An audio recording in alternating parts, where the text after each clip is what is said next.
নমস্কার, তন্দ্রা লিটল ওভেনে আপনাদের সকলকে স্বাগত। আজকের আমি থোড়ের একটা প্রিপারেশন দেখাবো। এই রেসিপিটা খুবই সুস্বাদু হয় খেতে। আমি প্রথমে থোড়টাকে কেটে নিচ্ছি ঝিরিঝিরি করে। এর সাথে নিলাম মুগ ডাল, শুকনো খোলায় একটু ভেজে নেব।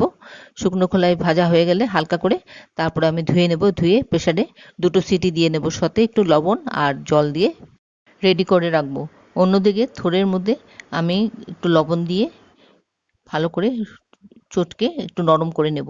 এই লবণটা কিন্তু আমি যতটা প্রয়োজন ততটাই একসাথে দিয়ে দিলাম, পরে আর লবণ ব্যবহার করব না। কড়াতে অল্প করে তেল দিয়ে দিলাম, দিয়ে এর মধ্যে আমি আলু ভেজে নেব।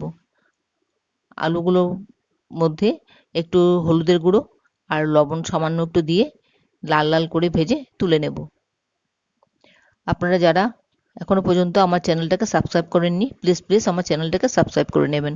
ফেসবুক থেকে দেখে থাকলে বা ইনস্টাগ্রাম থেকে দেখে থাকলে ফলো করে নেবেন। এবার ওই তেলেই একটা শুকনো লঙ্কা ফোড়ন দিয়ে দিলাম, সাথে দিয়ে দিলাম একটা তেজপাতা আর দিলাম সাদা জিরে।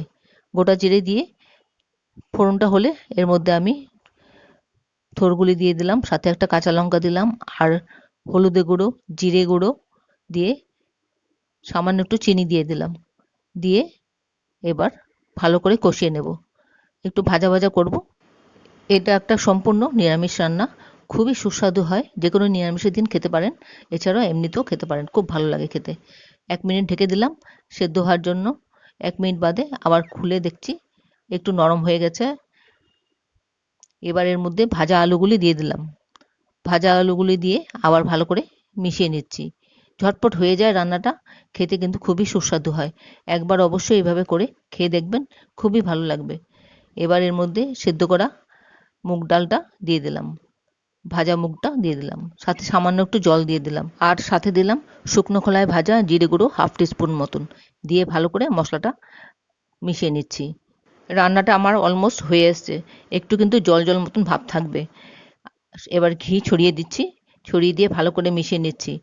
আশা করি আপনাদের ভালো লাগছে আমার এই রেসিপিটা। যদি ভালো লেগে থাকে তাহলে অবশ্যই একবার এভাবে করে খেয়ে দেখবেন।